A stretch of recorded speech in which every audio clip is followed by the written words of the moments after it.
ओम नमो भगवते वासुदेवाय। आप सभी को अगहन पूर्णिमा की हार्दिक शुभकामनाएं। आज की इस वीडियो में आप जानने वाले हैं अगहन पूर्णिमा के बारे में, क्योंकि इस बार पूर्णिमा की तिथि 2 दिन रहने वाली है।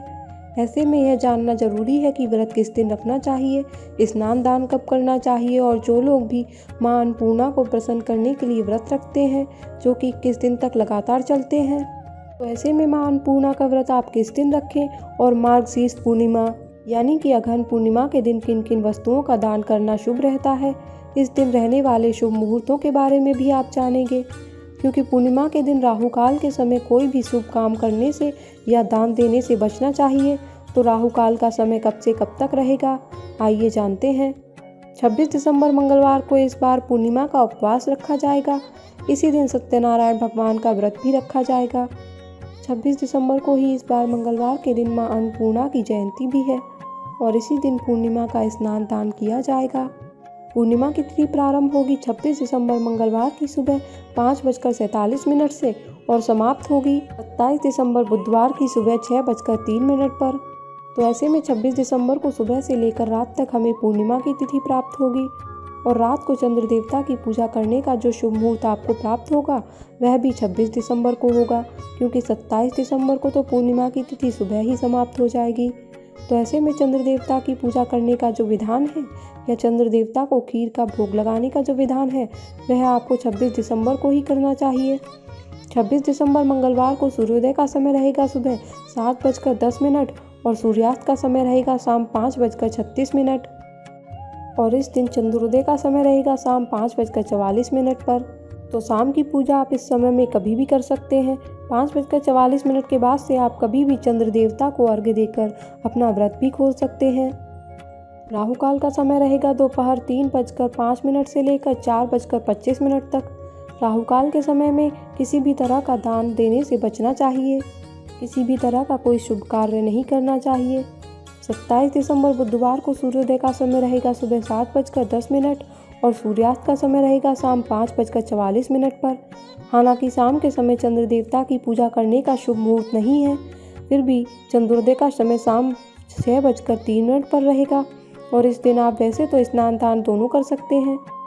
तो दान यदि आप सुबह सुबह जल्दी कर लें तो ज़्यादा अच्छा है और अगर पूर्णिमा की तिथि समाप्त होने से पहले कर लें तो बहुत अच्छी बात है, क्योंकि इस दिन राहु काल का समय दोपहर 12:27 से 1:47 तक रहने वाला है।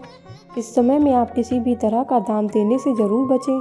कहते हैं पूर्णिमा तिथि पर सूर्योदय से पहले या ब्रह्म मुहूर्त में किया गया स्नान शरीर को पाप मुक्त बना देता है, शरीर को रोग मुक्त बना देता है और ख़ास तौर पर इस दिन शाम के समय चंद्र देवता की पूजा करने से कुंडली में चंद्रमा की स्थिति भी मजबूत होती है।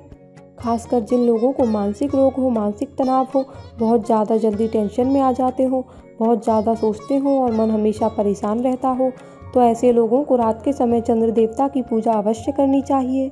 चंद्र देवता को अर्घ्य देते समय लोटे में कच्चा दूध और अक्षत मिलाकर और मिश्री के दाने डालकर तब अर्घ्य देना चाहिए।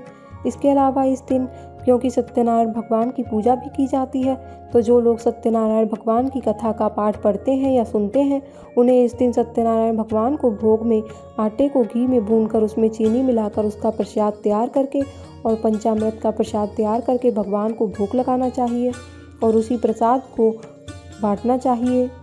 पूर्णिमा के दिन दीपदान भी किया जाता है। पवित्र नदियों के बहते जल में, कुंड में या फिर जहाँ पर भी पानी भरकर रखा हो उस जगह पर।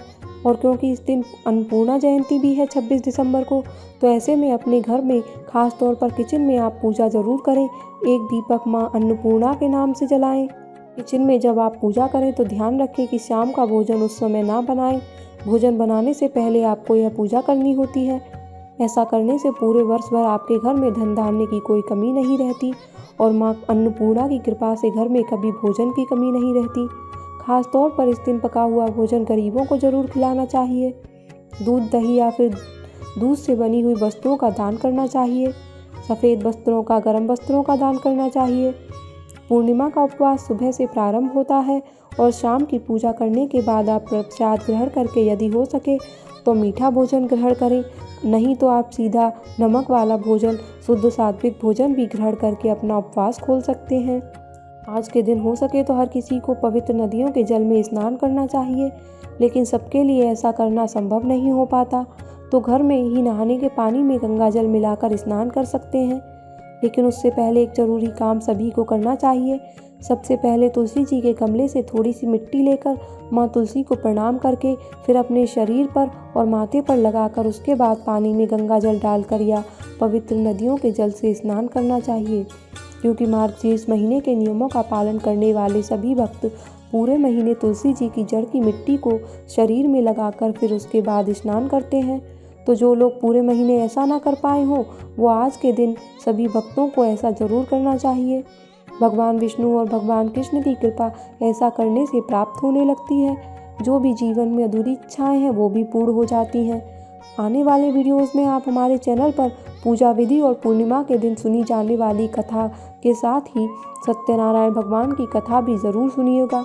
अगर आपको आज की वीडियो अच्छी लगी हो तो वीडियो को लाइक करके चैनल को अगर सब्सक्राइब नहीं किया है तो सब्सक्राइब ज़रूर कर लीजिएगा।